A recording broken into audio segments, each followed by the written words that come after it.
നമസ്കാരം. സൗന്ദര്യം കാണുന്നവൻ്റെ കണ്ണിലാണ്. സൗന്ദര്യത്തിന് പൊതുവായ ഒരു അളവുകോലില്ല എന്ന് സൂചിപ്പിക്കുന്ന വാക്കുകളാണിത്. പക്ഷെ മിനിമം നമ്മുടെ ലുക്ക് എങ്ങനെ വേണം എന്നൊരു ധാരണ നമുക്ക് ഓരോരുത്തർക്കും ഉണ്ടല്ലോ. ചിലരുടെ ആത്മവിശ്വാസം തന്നെ അതിലായിരിക്കും. അതുകൊണ്ടാണല്ലോ ചർമ്മ പ്രശ്നങ്ങളും മുടികൊഴിച്ചിലും ഒക്കെ വരുമ്പോൾ നമ്മൾ അസ്വസ്ഥരാകുന്നത്. ഇത്തരം പ്രശ്നങ്ങൾക്ക് ആധികാരികമായ പരിഹാരം ലഭ്യമാണോ? ഈ ചോദ്യത്തിൻ്റെ ഉത്തരം തേടിയ ഞാൻ എത്തിയിരിക്കുന്നത് കോഴിക്കോട് നടക്കാവിലുള്ള ക്യൂട്ടീസ് ഇന്റർനാഷണൽ കോസ്മെറ്റിക് ക്ലിനിക്കിലാണ്. നമ്മുടെ സംശയങ്ങൾക്ക് മറുപടി പറയുന്നത് ഇവിടുത്തെ കൺസൾട്ടന്റ് കോസ്മെറ്റോളജിസ്റ്റായ ഡോക്ടർ ശരണ്യ ടി എം ആണ്. പോവാം.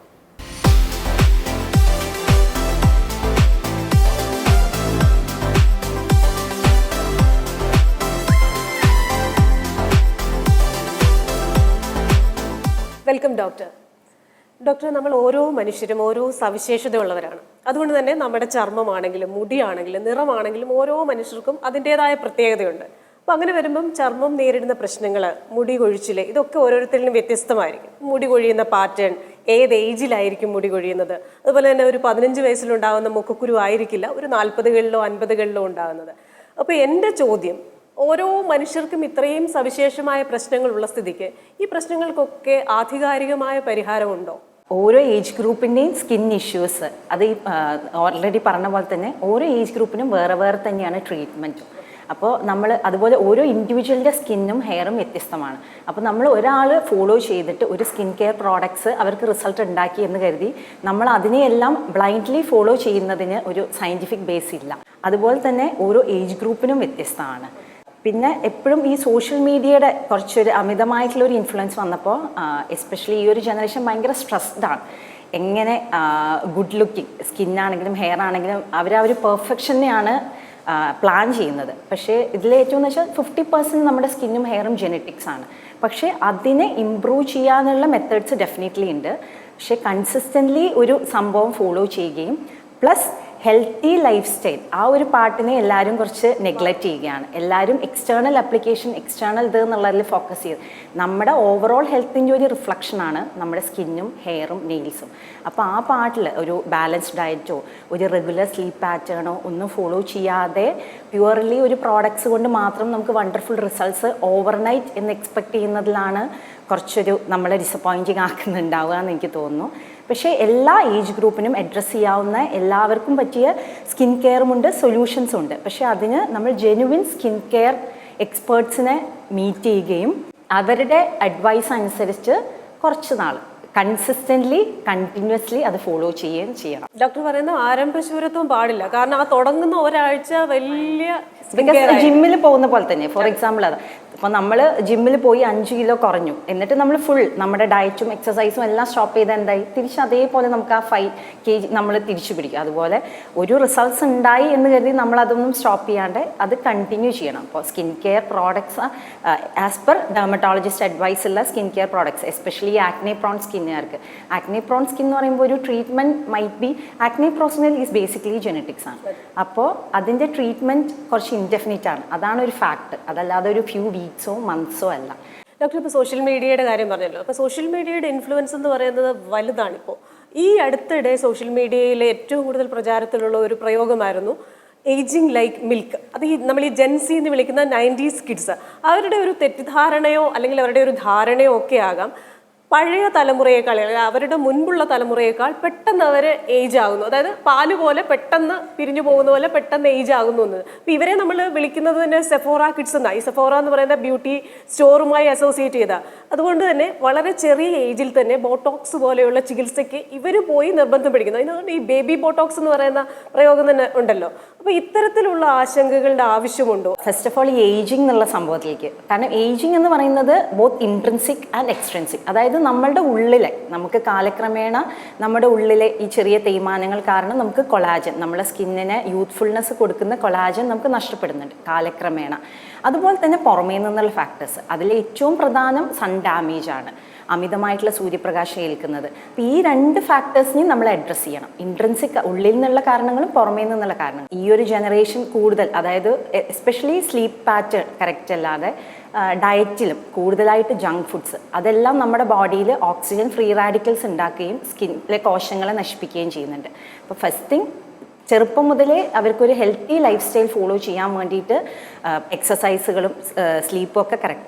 പിന്നെ എക്സ്ട്രിൻസിക് ഫാക്ടേഴ്സിൽ ഏറ്റവും പ്രധാനം സൺസ്ക്രീൻ യൂസ് ചെയ്യുന്ന. ബിക്കോസ് നമ്മളെ നാട്ടിൽ ഇത്രയും സൂര്യപ്രകാശം ഉള്ളപ്പോൾ പലർക്കും ഒരു തെറ്റിദ്ധാരണയുണ്ട്, കുട്ടികൾക്ക് സൺസ്ക്രീൻ ആവശ്യമില്ല. പക്ഷേ കൂടുതലായിട്ട് സ്പോർട്സ് ആക്ടിവിറ്റി, സ്വിമ്മിങ് പോലത്തെ കാര്യങ്ങളിലൊക്കെ ഉൾപ്പെടുന്ന കുട്ടികളാണെങ്കിൽ ആ ഏജ് മുതലേ നമ്മൾ സൺസ്ക്രീൻ ഉപയോഗിക്കണം. Prevention is better than cure എന്നുള്ള. പിന്നെ ഡെഫിനറ്റ്ലി നമ്മൾ 25+ മുതൽ തന്നെ ബോട്ടോക്സ് അങ്ങനത്തെ നമുക്ക് സയൻറ്റിഫിക് ആയിട്ടുള്ള ഇഫക്റ്റീവായിട്ടുള്ള ട്രീറ്റ്മെൻറ്റ് ഓപ്ഷൻസ് ഉണ്ട്. ബോട്ടോക്സ്, ഫില്ലേഴ്സ്, ത്രെഡ് ലിപ്സ് എല്ലാം. പക്ഷേ അതെല്ലാം നമ്മൾ കുറച്ചുകൂടെ ഒരു ഓതറൈസ്ഡ് ആയിട്ടുള്ള അതല്ലെങ്കിൽ ജെന്യുവിൻ ആയിട്ടുള്ള ഒരു സെൻറ്ററിൽ നിന്ന് ചെയ്താൽ മാത്രമാണ് അത്. ചിലപ്പോൾ ഇങ്ങനെ ഇപ്പോൾ എന്ന് വെച്ചാൽ നമുക്കറിയാമല്ലോ എല്ലായിടത്തും സ്കിൻ കെയർ സെൻറ്റേഴ്സാണ്. അപ്പോൾ ഒത്തൻറ്റിസിറ്റി ഇല്ലാത്ത സ്ഥലത്തുനിന്ന് ചെയ്യുമ്പോൾ ചിലപ്പോൾ നെഗറ്റീവ് ഇഫക്ട്സ് ആവും ഉണ്ടാക്കുക. ഇപ്പോൾ ഡോക്ടർ പറഞ്ഞില്ലേ ആധികാരികമായ കോസ്മെറ്റിക് ട്രീറ്റ്മെൻറ്റ്. ഇപ്പോൾ നമ്മൾ ഈ കോസ്മെറ്റിക് ട്രീറ്റ്മെൻറ്റ് സെഗ്മെൻറ്റ് എടുത്തു കഴിഞ്ഞാൽ ഏതൊരു വ്യക്തിയും അവരുടേതായിട്ടുള്ള ഉപദേശങ്ങൾ കൊടുക്കുകയും ട്രീറ്റ്മെൻറ്റ് നടത്തുകയൊക്കെ ചെയ്യുന്ന ഒരു കാഴ്ച നമുക്ക് കാണാം. പക്ഷേ അതിൽ എത്രത്തോളം ആധികാരികതയുണ്ട്, ഇത് മനുഷ്യർക്ക് വലിയ ആരോഗ്യ പ്രശ്നങ്ങളും സൃഷ്ടിക്കുന്നുണ്ട്. ഒന്ന് നമ്മൾ ഈ പറഞ്ഞ പോലെ മേങ്ങ, തേക്ക, വെളുക്ക, പാറ എന്ന് പറയുന്ന ക്രീം, അത് ഉപയോഗിച്ചതിന് ശേഷം ക്ലിനിക്കൽ ട്രയൽസ് പറയുന്നുണ്ട് കിഡ്നി ഇഷ്യൂസ് ഉണ്ടാകുന്നുണ്ടെന്ന്. അതേപോലെ തന്നെ ഈ ചില ഹെയർ ട്രീറ്റ്മെൻറ്റ്സ് ചെയ്യുന്നവർക്ക് TB ഉണ്ടാകുന്നു എന്ന് കേട്ടിട്ടുണ്ട്. അപ്പോൾ എന്തൊക്കെയാണ് ഇതിൻ്റെ പ്രധാന സൈഡ് ഇഫക്ട്സ്, എന്തൊക്കെ കാര്യങ്ങൾ നമ്മൾ ശ്രദ്ധിക്കണം? എപ്പോഴും ഇന്ത്യൻസ് പൊതുവെ കേരളൈറ്റ്സ് ഈ വെളുക്കുക എന്നതിനോട് ഭയങ്കര ഒബ്സഷൻ ഉണ്ട്. അതൊരു ഫാക്റ്റാണ്. ആ ഒരു ഒബ്സഷനെയാണ് ഇവരെല്ലാം കുറച്ച് ചൂഷണം ചെയ്യുന്നതായിട്ട് തോന്നുന്നത്. അപ്പോൾ എപ്പോഴും നമ്മളൊരു പ്രോഡക്ട്സ് വാങ്ങുമ്പോൾ ഡെഫിനറ്റ്ലി കണ്ടൻസ് ഡിസ്ക്ലോസ് ചെയ്തിട്ടുണ്ടോ എന്നുള്ളതാണ് ഫസ്റ്റ് നോക്കേണ്ടത്. നമുക്ക് ഈ ഓവർ ദി കൗണ്ടർ സെയിൽ ചെയ്യുന്ന പല പ്രോഡക്ട്സ് നോക്കുമ്പോൾ അറിയാം ഇതിൽ യാതൊരുവിധ അവരുടെ കണ്ടൻസ്, അതിൻ്റെ കോൺസെൻട്രേഷൻ, സ്ട്രെങ്ത്തുകൾ ഒന്നും തന്നെ മെൻഷൻ ചെയ്തിട്ടുണ്ടാവില്ല. ജസ്റ്റ് ഒരു വൈറ്റനിങ് ക്രീം മാത്രമായിരിക്കും. ആൻഡ് ഇമ്മീഡിയറ്റ് റിസൾട്ട്സ്, അതും എപ്പോഴും ഒരു ഡേഞ്ചർ സൈനാണ്. വിതിൻ 1 വീക്ക് നിങ്ങൾ വെളുക്കും എന്ന് പറഞ്ഞാൽ ഡെഫിനറ്റ്ലി അതിൽ സ്റ്റിറോയിഡോ ഹെവി മെറ്റൽ കണ്ടൻറ്റോ ഉണ്ടായിരിക്കും. അപ്പോൾ ഇമ്മീഡിയറ്റ് റിസൾട്ട്സ് പക്ഷേ ലോങ് ലാസ്റ്റിംഗ് പെർമനൻറ്റ് ഡാമേജുകൾ സ്കിന്നിൽ ഉണ്ടാക്കും. അപ്പോൾ ഫസ്റ്റ് തിങ് കണ്ടൻറ്റ് നോക്കുക. സെക്കൻഡ് തിങ് അതിൽ ഇമ്മീഡിയറ്റ് റിസൾട്ട്സ് ആണ് ഓഫർ ചെയ്യുന്നതെങ്കിൽ എന്തായാലും നിങ്ങളതിലൊരു നമുക്കതിൽ ഒരു സംശയാസ്പദമായിട്ട് എന്തെങ്കിലും ഉണ്ടാകും. പക്ഷേ സയൻറ്റിഫിക് ആയിട്ടുള്ള സ്കിൻ ലൈറ്റനിങ്, നോട്ട് വൈറ്റനിങ്, നമ്മുടെ സ്കിൻ ടോണിനെ ഇമ്പ്രൂവ് ചെയ്യാൻ പറ്റുന്ന ശാസ്ത്രീയമായിട്ടുള്ള പലവിധ ട്രീറ്റ്മെൻറ്റ് ഓപ്ഷൻസും ക്രീമുകളും ഉണ്ട്, ഇല്ലയെന്ന് ഒരിക്കലും പറയില്ല. അപ്പോൾ അതൊരു ഗൈഡൻസ് എടുത്ത് നമ്മൾ ഫോളോ ചെയ്യുന്നതായിരിക്കും എപ്പോഴും സേഫ്. നിങ്ങൾക്ക് അങ്ങനെ ഒരു ഇൻറ്റൻസ് ആഗ്രഹം സ്കിൻ ലൈറ്റനിങ്ങിന് ഉണ്ടെങ്കിൽ always go for A scientific ആയിട്ടുള്ള ഇത്. പിന്നെ സെക്കൻഡ് പോയിന്റ് ഈ പറഞ്ഞ പോലെ ഹെയർ ട്രാൻസ്പ്ലാന്റേഷൻ. ഹെയർ ട്രാൻസ്പ്ലാന്റേഷൻ ഇപ്പോൾ നമുക്കറിയാം അത്രയും സെൻറ്റേഴ്സ് അപ്കമ്മിങ് ഉണ്ട്. അപ്പോൾ അവിടെ ഇതുപോലെ സർട്ടിഫൈഡ് ആയിട്ടുള്ള ഓതറൈസ്ഡ് ഒരു ഡോക്ടറോ ഒന്നുമില്ല, അവരുടെ സൂപ്പർവിഷൻ പോലും ഇല്ലാത്ത സെൻറ്ററുകളാകുമ്പോൾ ഹെയർ ട്രാൻസ്പ്ലാന്റേഷൻ്റെ റിസൾട്ട്സ് കുറയുന്നു എന്ന് മാത്രമല്ല അത് ഈ പറഞ്ഞ പോലെ ഭയങ്കരമായ സൈഡ് ഇഫക്ട്സ് ഉണ്ടാക്കും. ചിലർക്ക് സ്കാറിങ്, അതായത് പെർമനൻ്റ് ആയിട്ട് ഒരു ഏരിയയിലെ മുടി നഷ്ടപ്പെടുക, അതുപോലെ പലതരത്തിലുള്ള ഇൻഫെക്ഷൻസ്, കൃത്യമായിട്ടുള്ള എസെപ്റ്റിക് പ്രിക്കോഷൻസ് ഫോളോ ചെയ്യാത്ത സെൻറ്ററുകളാണെങ്കിൽ ഇൻഫെക്ഷൻസ്, അത് താൽക്കാലികമായിട്ട് വരുന്ന ചെറിയ ബാക്ടീരിയൽ ഇൻഫെക്ഷൻസ് ആവാം, വർഷങ്ങളോളം ചികിത്സ എടുക്കുന്ന TB പോലത്തെ ഇൻഫെക്ഷൻസും ആവാം. കാരണം അവർ അങ്ങനത്തെ എസെപ്റ്റിക് പ്രിക്കോഷൻസ് ഫോളോ ചെയ്യാനോ അത് ഗൈഡ് ചെയ്യാനോ ഉള്ള ഒരു ഡെസിഗ്നേറ്റഡ് ആയിട്ടുള്ള അല്ലെങ്കിൽ ഓതറൈസ്ഡ് ഒരു വ്യക്തി ഇല്ലാത്തതിൻ്റെ പ്രശ്നമായിരിക്കാം. സോ ഒരുപാട് കുഞ്ഞു കുഞ്ഞു റേറ്റിന് ഓഫേഴ്സിന് പോകുമ്പോൾ you have to think twice.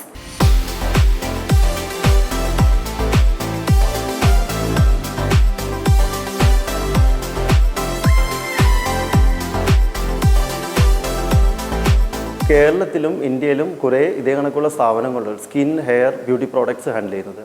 നമ്മൾ ഫോക്കസ് ചെയ്യുന്നത് ഹെയർ എന്ന് വെച്ചാൽ mostly hair transplantation, hair fall ട്രീറ്റ്മെൻറ്റ്സും, സ്കിൻ. അതുകൂടാതെ ഇപ്പം പുതിയ സെൻറ്റർ ഇപ്പം കാലിക്കറ്റ് നമ്മൾ സ്റ്റാർട്ട് ചെയ്തപ്പോഴും പ്ലാസ്റ്റിക് സർജറിയും കൂടി ആഡ് ചെയ്തിട്ടുണ്ട്. നമ്മളൊരു ഇൻ്റർനാഷണൽ സ്റ്റാൻഡേർഡ്, അതായത് നമ്മൾ ക്വാളിറ്റിയിലും കോസ്റ്റിലും കോംപ്രമൈസ് ചെയ്ത ബെസ്റ്റ് റിസൾട്ട് ചെയ്യുന്നത്. ക്യൂട്ടീസ് ഇൻ്റർനാഷണൽ കറൻ്റ്ലി നമ്മളിപ്പം കേരളത്തിൽ 5 ലൊക്കേഷൻസിലുണ്ട്. സ്റ്റാർട്ടിങ് ഫ്രം ട്രിവാൻഡ്രം, എറണാകുളം, കോട്ടയ്ക്കൽ, കാലിക്കറ്റ്, ബാംഗ്ലൂരും ഹൈദരാബാദും പ്രസൻ്റ് ആണ്. അതുകൂടാതെ ഔട്ട്സൈഡ് ഇന്ത്യയിൽ UK-യിലും ഷാർജയിലും ദുബൈയിലും പ്രസൻ്റ് ആണ്. നമുക്കിപ്പോൾ അപ്കമിങ് പ്രോജക്ട്സ് ഉണ്ട്. ഇപ്പം ചെന്നൈ ഫോക്കസ് ചെയ്യുന്നുണ്ട്, Chennai, Oman, Qatar and Muscat.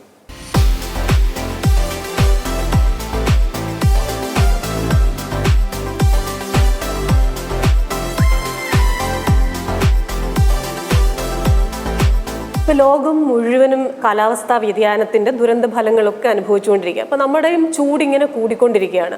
അത് പണ്ടൊക്കെ നമ്മളൊരു 30 ഡിഗ്രി സെൽഷ്യസ് എന്നൊക്കെ പറഞ്ഞാൽ ഇപ്പോൾ അത് 40, ചിലപ്പോൾ അതിന് മുകളിലും പോകും എന്ന ഒരവസ്ഥയാണ്. അപ്പോൾ പലരും വിചാരിക്കുന്നത് ഈ സൺസ്ക്രീൻ പോലെയുള്ള കാര്യങ്ങളൊക്കെ അത് സെലിബ്രിറ്റീസ് അല്ലെങ്കിൽ അതിനെക്കുറിച്ച് ശ്രദ്ധിക്കുന്നവർക്ക് മാത്രം മതി. പക്ഷേ ഏറ്റവും കൂടുതൽ വെയിലിൽ എക്സ്പോസ്ഡ് ആയിട്ട് നിൽക്കുന്ന സാധാരണക്കാർ ഒരുപാട് പേരുണ്ട്.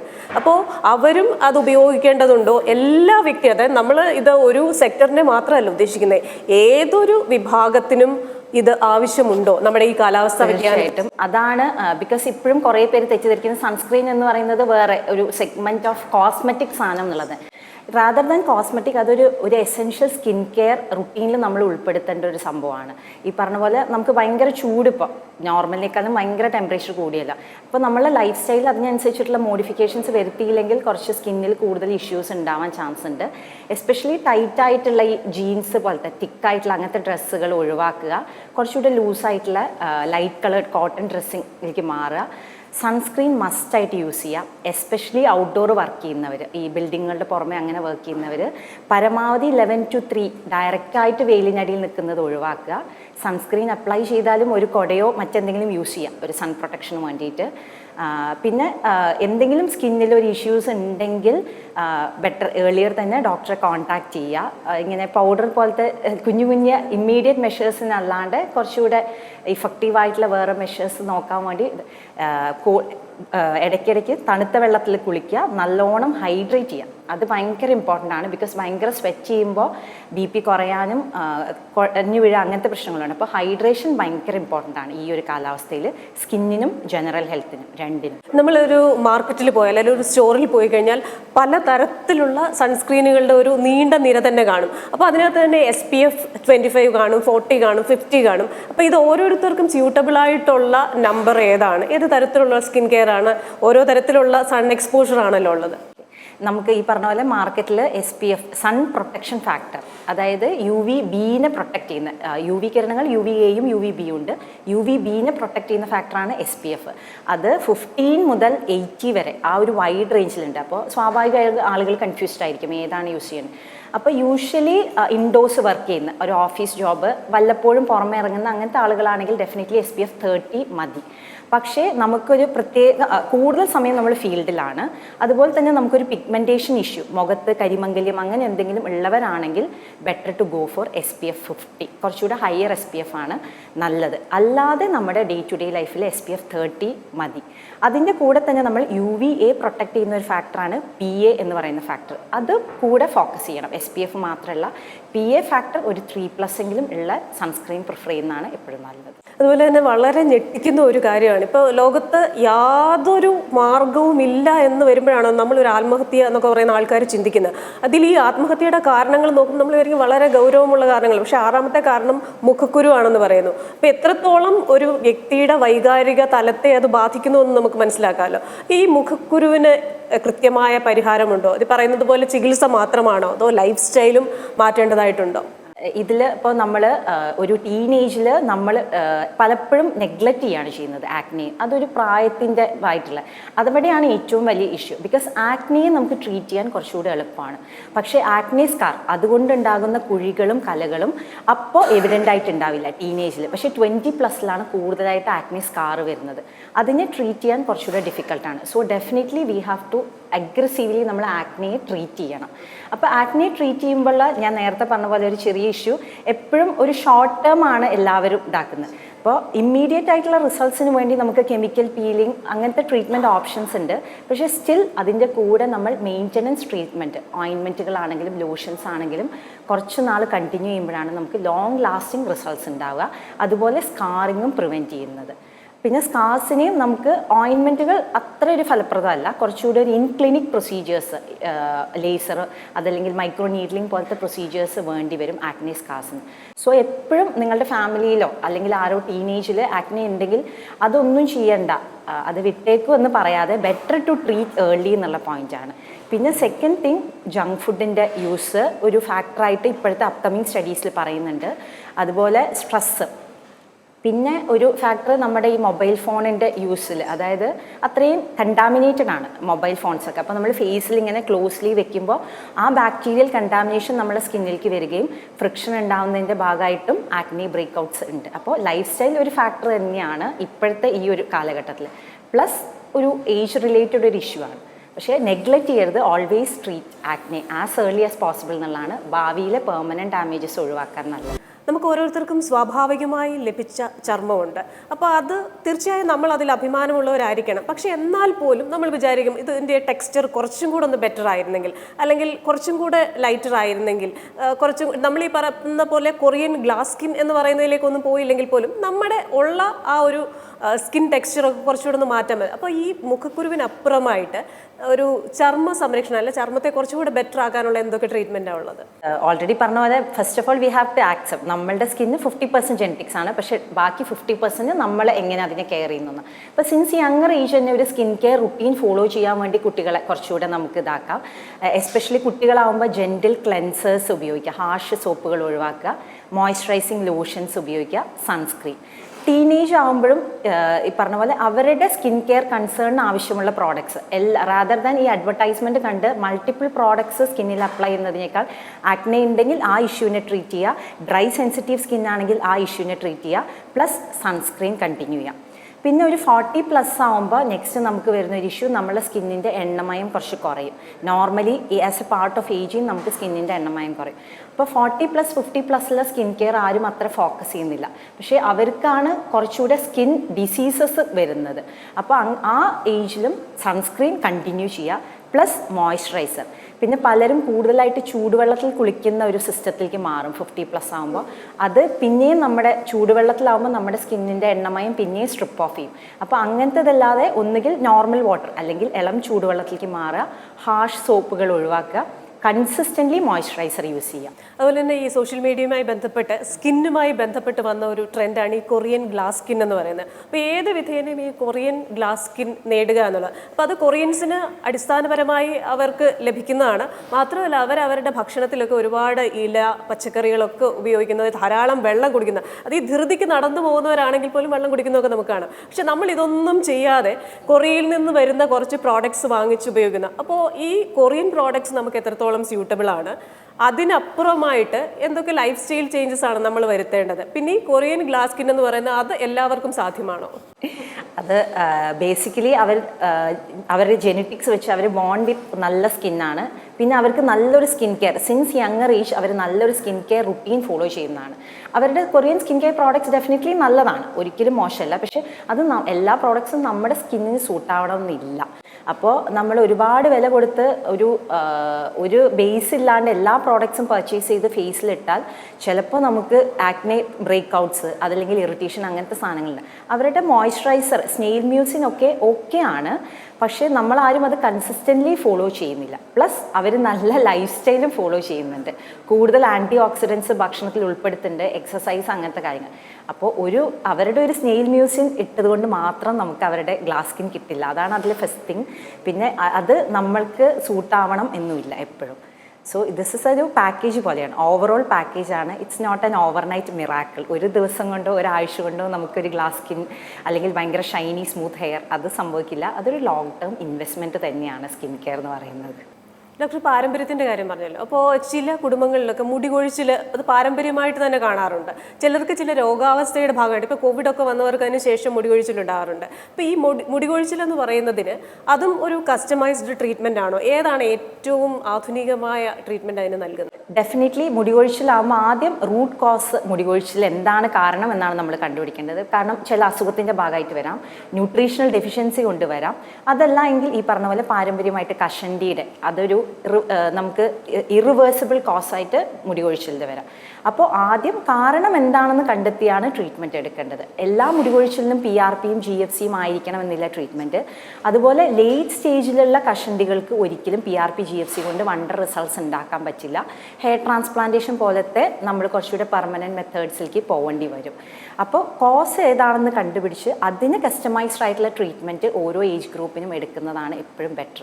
അല്ലാണ്ട് നമുക്ക് ജനറലൈസ്ഡ് ആയിട്ട് എല്ലാ മുടികൊഴിച്ചിലിനും PRP, എല്ലാ മുടികൊഴിച്ചിലിനും GFC എന്ന് മാർക്കറ്റിലുള്ള പോലെ പറയുന്നതിൽ സയൻറ്റിഫിക് ബേസ് ഇല്ല. റൂട്ട് കോസ് ചില പ്യുവർ കഷണ്ടി ആയവർക്ക് ഒരിക്കലും PRP GFC ഇഫക്റ്റീവ് ആവണം എന്നില്ല. അപ്പോൾ സ്റ്റേജ് ഓഫ് കഷണ്ടിക്ക് അനുസരിച്ചാണ് ട്രീറ്റ്മെൻറ്റ്. ലാസ്റ്റ് സ്റ്റേജിൽ ഡെഫിനറ്റ്ലി ട്രാൻസ്പ്ലാന്റേഷൻ പോലത്തെ ഓപ്ഷൻസ് തന്നെയാണ് നമുക്ക് മുന്നിൽ ഉണ്ടാവുകയുള്ളൂ. ഇപ്പോൾ ഡോക്ടർ പറഞ്ഞ അനുസരിച്ച് ഇപ്പം നമ്മുടെ ഒരു കുടുംബത്തിൽ കഷണ്ടി ഉണ്ടാകുന്ന ഒരു പാരമ്പര്യമുണ്ട്, അതെനിക്കറിയാം. അപ്പോൾ അതറിയാമെങ്കിൽ ഞാൻ ആ കഷണ്ടി ആകുന്നത് വരെ വെയിറ്റ് ചെയ്തിട്ട് ട്രീറ്റ്മെൻറ്റിന് വന്നു കഴിഞ്ഞാൽ ആ ഫലസാധ്യത കുറയില്ലേ? അപ്പോൾ ഞാനൊരു ഏത് ഏജിൽ അതിനെക്കുറിച്ച് ചിന്തിക്കേണ്ടിയിരിക്കുന്നു? നമുക്കൊരു സ്പെസിഫിക് ഏജ് ഗ്രൂപ്പ് പറയാൻ പറ്റില്ല. കാരണം ജെനറ്റിക്സ് ഒരു വലിയ ഫാക്ടർ ആണെങ്കിലും ഇവരിപ്പോൾ ഇന്ന ഏജിൽ കഷണ്ടി ആവും എന്നുള്ളത് ഏർലിയർ ഏജ് എന്ന് പറയും. 20s കഷണ്ടി സ്റ്റാർട്ട് ചെയ്യാം. അപ്പോൾ നിങ്ങൾക്ക് ആ ഒരു ഹെയർ തിന്നിങ്, അതായത് മുടിയുടെ ഗ്യാപ്പ് കൂടുന്നു. മുടി കൊഴിച്ചിൽ അത്ര നമുക്ക് കയ്യിൽ കൊഴിഞ്ഞ് അങ്ങനെ കിട്ടില്ല, പക്ഷെ ഗ്യാപ്പ് കൂടുന്നത് കാണുമ്പോൾ ബെറ്റർ, അപ്പോഴാണ് നമ്മൾ ട്രീറ്റ്മെൻറ്റ് സ്റ്റാർട്ട് ചെയ്യേണ്ടത്. പിന്നെ ചിലപ്പോൾ പാരൻസിനൊക്കെ 30s കഷണ്ടി വന്നിട്ടുണ്ടാവുക, പക്ഷേ ഈ ലൈഫ് സ്റ്റൈൽ സ്ട്രെസ്സ് കാരണം 20s തന്നെ ഇവർക്ക് റാപ്പിഡായിട്ടുള്ള കഷണ്ടി പ്രോഗ്രസ് ചെയ്യാനുള്ള ഒരു കാരണം സ്ട്രെസ്സാണ്. അപ്പോൾ മുടിയുടെ ഉള്ളു കുറയുന്നത്, ഗ്യാപ്പ് കൂടുന്നത് കാണുന്നത് ഏത് ഏജിലാണോ, അതിൽ നമുക്ക് ഏജ് ബാരിയർ ഇല്ല, ഏത് ഏജിലാണോ അത് നോട്ടീസ് ചെയ്യുന്നത് അപ്പോൾ നമ്മൾ ട്രീറ്റ്മെൻറ്റ് സ്റ്റാർട്ട് ചെയ്യണം. ഉള്ള മുടികളെ പിടിച്ചു നിർത്താനും മുടിയുടെ കട്ടി കൂട്ടാനും വേണ്ട ട്രീറ്റ്മെൻറ്റ് ആ ഏജിൽ നമ്മൾ സ്റ്റാർട്ട് ചെയ്യേണ്ടി വരും. അതുപോലെ തന്നെ ഒരു റീജനറേറ്റീവ് തെറാപ്പിയുടെ ഭാഗമാണല്ലോ PRP ചെയ്യുന്നത്. അതേപോലെ തന്നെ നമ്മൾക്ക് ഹെയർ ട്രാൻസ്പ്ലാന്റേഷനുമുണ്ട്. അപ്പോൾ ഇത് രണ്ടും തമ്മിലുള്ള വ്യത്യാസം എന്താണ്? ഇത് ചെയ്യുന്ന ആൾക്കാർ എന്തൊക്കെ കാര്യങ്ങൾ ശ്രദ്ധിക്കണം? എത്രത്തോളം അതിന് റിസൾട്ട് ഉണ്ട്? PRP എന്ന് പറയുമ്പോൾ ബേസിക്കലി പുറമേ നിന്നുള്ള ഒരു മെഡിസിൻ എന്നതിനേക്കാൾ നമ്മുടെ ബ്ലഡിൽ നിന്ന് പ്ലേറ്റ്ലെറ്റ് എന്ന അണുക്കളെ സെൻട്രിഫ്യൂജ് ചെയ്ത് കോൺസെൻട്രേറ്റ് ചെയ്ത്, പ്ലേറ്റ്ലെറ്റിനകത്ത് മുടി വളർച്ചയ്ക്ക് ആവശ്യമായ ഗ്രോത്ത് ഫാക്ടേഴ്സ് ഉണ്ട്, അത് പ്ലേറ്റ്ലെറ്റുകളെ കോൺസെൻട്രേറ്റ് ചെയ്ത് നമ്മളെ സ്കിന്നിൽ ഇഞ്ചെക്ട് ചെയ്യുകയാണ് ചെയ്യുന്നത്. അപ്പോൾ PRP ബേസിക്കലി ഉള്ള മുടികളുടെ കരുത്ത് കൂട്ടാനും മുടി കൊഴിച്ചിൽ കുറയ്ക്കാനും ആ ഒരു ഉള്ളു കൂടുതൽ തോന്നാൻ. പുതിയ മുടികൾ ഒരുപാട് PRP കൊണ്ട് നമുക്ക് റിസൾട്ടുകൾ ഉണ്ടാവില്ല. അപ്പോൾ അങ്ങനത്തെ ഒരു സ്റ്റേജിൽ പ്യുവർലി സ്കിന്നായിട്ടുള്ള തീരെ ഹെയർ ഇല്ലാത്തവർക്ക് അവിടെ PRP ചെയ്യുമ്പോൾ നമുക്ക് അത്ര റിസൾട്ട്സ് ഡെഫിനറ്റ്ലി ഉണ്ടാവണില്ല. അങ്ങനത്തെ ഒരു സ്റ്റേജിലാണ് നമ്മൾ ഹെയർ ട്രാൻസ്പ്ലാന്റേഷൻ ചെയ്യേണ്ടത്. അപ്പോൾ PRP റിസൾട്ട് ഉണ്ടോ? ഡെഫിനറ്റ്ലി റിസൾട്ട് ഉണ്ട്, പക്ഷേ selection of patient is important. അവരുടെ ഏർലി സ്റ്റേജിൽ ഡെഫിനറ്റ്ലി നമുക്കത് പ്രിവെൻറ്റ് ചെയ്യാൻ, ആ പ്രോഗ്രഷൻ പ്രിവെൻറ്റ് ചെയ്യാൻ, കഷണ്ടിയുടെ പ്രോഗ്രഷൻ പ്രിവെൻറ്റ് ചെയ്യാൻ, ഹെയർ ഫോൾ കുറയ്ക്കാൻ, മുടികളുടെ ആരോഗ്യം കൂട്ടാൻ എല്ലാം PRPക്ക് റോളുണ്ട്. പക്ഷേ ഒരു ലാസ്റ്റ് സ്റ്റേജ് കഷണ്ടിയിൽ PRPയുടെ റോൾ കുറവാണ്, അവിടെ ഹെയർ ട്രാൻസ്പ്ലാന്റേഷനാണ് റോൾ വരുന്നത്. അപ്പോൾ ഒരാൾക്ക് ഏത് തരത്തിലുള്ള ട്രീറ്റ്മെൻ്റ് ആണ് വേണ്ടത്? ഈ പറയുന്നത് പോലെ പോസ്റ്റ് കോവിഡായിട്ട് മുടി കൊഴിയുന്നവരുണ്ടാവാം, മറ്റ് മരുന്നുകൾ ഉപയോഗിക്കുന്നതുകൊണ്ട് മുടി കൊഴിയുന്നവരുണ്ടാവാം, ക്യാൻസറിന് ശേഷം കീമോ ചെയ്യുന്നവർക്കുണ്ടാവാം, പാരമ്പര്യമായിട്ട്. അപ്പോൾ ഇതെങ്ങനെയാണ് കണ്ടെത്തുന്നത്? ഫസ്റ്റ് ഓഫ് ഓൾ ഈ പറഞ്ഞ പോലെ അവർക്കൊരു അസുഖങ്ങൾ വന്നിട്ടുണ്ടെങ്കിൽ വിതിൻ ഒരു 2 to 3 months മുടി കൊഴിച്ചിലുണ്ടാവാം. പക്ഷേ ആ കാര്യത്തിൽ നമുക്ക് അവരെ റീഅഷ്വർ ചെയ്യാം. കാരണം നിങ്ങൾക്കൊരു ചിക്കൻ ബോക്സോ അല്ലെങ്കിൽ മഞ്ഞപ്പിത്തോ ഒരു കോവിഡോ വന്നത് കാരണമുള്ള മുടി കൊഴിച്ചിലാണ്. അപ്പോൾ അത് ഇത്ര നാൾ കൊണ്ട് 2-3 മാസം കൊണ്ട് മുടി കൊഴിച്ചിൽ കുറയും, പ്ലസ് പുതിയ മുടികൾ വരും. ബിക്കോസ് നമുക്കൊരു ഡെഫിനിറ്റ് കോസ് ഉണ്ട്. പക്ഷേ ഇതുപോലെ കഷണ്ടി ആവുമ്പോൾ എന്ന് പറയുമ്പോൾ മുടി തിന്നായിട്ട് പെർമനൻ്റ് ആയിട്ടുള്ള ലോസാണ്. അപ്പോൾ നമ്മൾ പറയും നേരത്തെ തന്നെ ഇൻ്റർവീൻ ചെയ്യണം. പിന്നെ ചില അസുഖങ്ങൾ, തൈറോയിഡ്, രക്തക്കുറവ്, vitamin B12, vitamin D deficiency കാരണമുള്ള മുടി കൊഴിച്ചിലുണ്ടാവാം. എസ്പെഷ്യലി കുറച്ച് ഹോസ്റ്റലിൽ നിൽക്കുന്നവർ, ബാലൻസ്ഡ് ആയിട്ട് കഴിക്കാൻ പറ്റാത്തവർ, ജങ്ക് ഫുഡ്സ് കൂടുതൽ ഡിപ്പെൻഡ്, അങ്ങനെയാകുമ്പോൾ നമ്മൾ ബ്ലഡ് ടെസ്റ്റുകളിലേക്ക് കടക്കേണ്ടി വരും. ബ്ലഡ് ടെസ്റ്റുകൾ ചെയ്ത് ഡെഫിഷ്യൻസീസ് ഉണ്ടെങ്കിൽ അത് കറക്റ്റ് ചെയ്യുക. അതിൻ്റെ കൂടെ ഹെയർ ഗ്രോത്തിനെ ബൂസ്റ്റ് ചെയ്യാനുള്ള PRP GFC പോലത്തെ ട്രീറ്റ്മെൻറ്റ് ഓപ്ഷൻസ് ഉണ്ട്. അപ്പോൾ കാരണം കണ്ടുപിടിക്കുന്നത് ഫൈനൽ റിസൾട്ട് രോഗിക്ക് പറഞ്ഞു കൊടുക്കാനും ട്രീറ്റ്മെൻറ്റ് ഡിസൈഡ് ചെയ്യാനും രണ്ടിനും ഇമ്പോർട്ടൻ്റ് ആണ്. ഈ കൊറിയയിൽ ഈ പ്ലാസ്റ്റിക് സർജറി ഒരുപാട് കൂടുതലാണ്. ചെറിയ കാര്യങ്ങൾക്ക് പോലും കൊറിയക്കാർ പ്ലാസ്റ്റിക് സർജറി ചെയ്യാറുണ്ട്, കാരണം അവർ ആ പെർഫെക്ഷൻ ആഗ്രഹിക്കുന്നു എന്ന് പറയാറുണ്ട്. പക്ഷേ ഇന്ത്യയിൽ അല്ലെങ്കിൽ കേരളത്തിലൊന്നും നമ്മൾ അതിനെക്കുറിച്ച് കൂടുതലായിട്ട് കേൾക്കുകയോ ചിന്തിക്കുകയോ ഒന്നും ചെയ്യാറില്ല. കൂടി വന്നു കഴിഞ്ഞാൽ ഈ തീപ്പൊള്ളലൊക്കെ ഏറ്റ് കഴിയുമ്പോൾ അതൊന്ന് മാറാൻ വേണ്ടിയിട്ടാണ് സാധാരണ ചെയ്യുന്നത്. അപ്പോൾ ഈ പ്ലാസ്റ്റിക് സർജറി എന്തൊക്കെ കാര്യങ്ങൾക്ക് ഇപ്പോൾ അവൈലബിൾ ആണ്? പ്ലാസ്റ്റിക് സർജറി നമ്മൾ കോസ്മെറ്റിക് പാർട്ടിൽ ഡെഫിനറ്റ്ലി ഫാറ്റ് റിഡക്ഷൻ, അതുപോലെ തന്നെ ഫേസിലെ ഡബിൾ ചിന്ന്, അമിതമായിട്ടുള്ള സ്കിൻ സാഗിങ്ങിൽ എല്ലാത്തിലും ഉണ്ട്. അതുപോലെ തന്നെ ഒരു ട്രീറ്റ്മെൻറ്റ് പാർട്ട്, അതായത് കീമോ കഴിഞ്ഞിട്ട് ഇപ്പോൾ ഒരു ബ്രസ്റ്റ് സർജറി കഴിഞ്ഞിട്ട്, അതുപോലെ റീകൺസ്ട്രക്റ്റീവ് പർപ്പസിലും പ്ലാസ്റ്റിക് സർജറി ഡെഫിനറ്റ്ലി യൂസ്ഫുൾ ആണ്.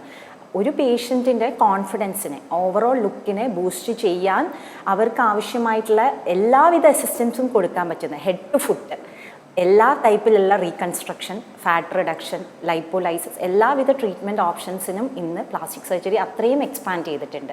ഈ സ്കാർ റിവിഷൻ, കാരണം ഫേസിലാണെങ്കിലും കയ്യിലൊക്കെ ആണെങ്കിൽ വിസിബിൾ ഒരു സ്കാർ ചിലപ്പോൾ അവരുടെ പ്രൊഫഷനെ എഫക്റ്റ് ചെയ്യുന്നുണ്ടാകും, അവരുടെ സോഷ്യൽ ലൈഫിനെ എഫക്റ്റ് ചെയ്യും. ഇപ്പോൾ സ്കാർ റിവിഷൻ സർജറീസ് ഒരാളുടെ ക്വാളിറ്റി ഓഫ് ലൈഫിനെ ഭയങ്കരമായിട്ട് ഇതാക്കും. അതുപോലെ പോസ്റ്റ് മാസ്റ്റക്ടമി, ഇപ്പോൾ ഒരു ബ്രസ്റ്റ് ക്യാൻസർ അങ്ങനെയൊക്കെ കഴിഞ്ഞവർക്ക് അവരുടെ ഒരു ക്വാളിറ്റി ഓഫ് ലൈഫിനെ ഇമ്പ്രൂവ് ചെയ്യാൻ റീകൺസ്ട്രക്ഷൻ സഹായിക്കും. പിന്നെ ഈ സ്കിൻ സാഗിങ്, അത് നിങ്ങളുടെ കോൺഫിഡൻസിനെ എഫക്റ്റ് ചെയ്യുന്നുണ്ടെങ്കിൽ definitely you can go for those treatments. പലപ്പോഴും ഈ പ്ലാസ്റ്റിക് സർജറി എന്ന് പറയുമ്പോൾ തന്നെ അതിൻ്റെ സേഫ്റ്റി എന്നൊരു ക്വസ്റ്റ്യനും കൂടെ വരും. ഇത് എത്രത്തോളം സേഫാണ്, മാത്രമല്ല നമ്മളുടെ ലുക്ക് തന്നെ പലപ്പോഴും മാറുന്നുണ്ട്. അപ്പോൾ മാനസികമായി നമ്മൾ എങ്ങനെ തയ്യാറെടുക്കണം, ഈ പറയുന്നത് പോലെ സേഫ്റ്റി കൺസേൺസ് ഇതിനോട് അസോസിയേറ്റഡ് ആയിട്ടുണ്ടോ? ഡെഫിനറ്റ്ലി കുറച്ചുകൂടി ഒരു റീസണബിൾ ആയിട്ടുള്ള എക്സ്പെക്ടേഷൻസ് വെക്കാം. ബിക്കോസ് നമ്മുടെ മുഖത്ത് ഒരു പ്ലാസ്റ്റിക് സർജറി അല്ലെങ്കിൽ ഒരു സ്കിൻ ലിഫ്റ്റിംഗ് ചെയ്യുമ്പോൾ നമ്മുടെ മുഖത്തിൻ്റെ ബെറ്റർ വേർഷനാണ് ആവുന്നത്. ഇപ്പോൾ നോസിലാണെങ്കിലും ലിപ്പിലാണെങ്കിലും. അല്ലാണ്ട് നമുക്കൊരിക്കലും ഒരു ഫിലിം സ്റ്റാറിൻ്റെ ലിപ്പിലേക്കോ ഫിലിം സ്റ്റാറിൻ്റെ നോസിലേക്കോ മാറണം എന്നുള്ളതിലാണ് പ്രശ്നങ്ങൾ വരുന്നത്. കുറച്ചുകൂടെ റിയലിസ്റ്റിക് എക്സ്പെക്ടേഷൻസ് വെക്കുക. പിന്നെ കോംപ്ലിക്കേഷൻസ്, ഏത് പ്രൊസീജിയറിനും ഒരു ഫിക്സഡ് സർജിക്കൽ കോംപ്ലിക്കേഷൻസ് ഉണ്ട്. പക്ഷേ qualified personal and correct centre ആണെങ്കിൽ കോംപ്ലിക്കേഷൻസിൻ്റെ ഒരു പെർസെൻറ്റേജും ചാൻസും ഭയങ്കര കുറവാണ്. ഇപ്പോൾ ഡോക്ടർ പറയുമ്പോൾ എനിക്ക് നമ്മൾ നാടൻ പ്രയോഗത്തിൽ പറയുന്ന 2 കാര്യങ്ങളാണ് ഓർമ്മ വരുന്നത്. 1, ഏച്ച് കെട്ടിയാൽ മുഴച്ചിരിക്കും. 2, കതിരിന്മേൽ കൊണ്ട് വളം വെക്കരുത്. അപ്പോൾ ഇത്തരത്തിലുള്ള സ്കിൻ കെയർ ട്രീറ്റ്മെൻ്റ് ഒക്കെ നമ്മൾ സമഗ്രമായി ചെയ്യേണ്ടതാണ്. അത് നേരത്തെ തന്നെ ചെയ്യേണ്ടതാണ്. അതാണ് ബിഗിനിങ്ങിൽ prevention is better than cure.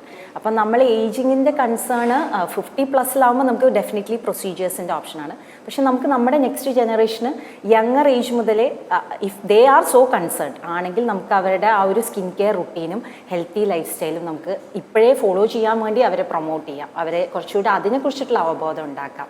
അല്ലാതെ പ്യുവർലി ഇങ്ങനെ ഒരു സോഷ്യൽ മീഡിയ ഇതിൽ വെച്ചിട്ട് unrealistic expectations. First of all we have to be confident in our skin and hair. അതിന് ഇമ്പ്രൂവ് ചെയ്യാനുള്ള സയൻറ്റിഫിക് മെത്തേഡ്സ് ആണ് കൺസിസ്റ്റൻ്റ്ലി ഫോളോ ചെയ്യുന്നത്. ഡോക്ടർ, പല പ്രായത്തിലും പല മേഖലകളിലും പല സാമ്പത്തിക മേഖലകളിൽ നിന്നുമൊക്കെയുള്ള ഒരുപാട് പ്രേക്ഷകരുടെ ഒരുപാട് സംശയങ്ങൾക്ക് വളരെ ലളിതമായി ഡോക്ടർ ഉത്തരം പറഞ്ഞു. Thank you so much. നമ്മളും ഡേ ടു ഡേ കുറച്ച് നേരിടുന്ന സെയിം ക്വസ്റ്റ്യൻസ് ഉണ്ട്. അപ്പോൾ അതിനൊക്കെ ഒന്ന് കമ്മ്യൂണിക്കേറ്റ് ചെയ്യാനും പറ്റി. സന്തോഷം.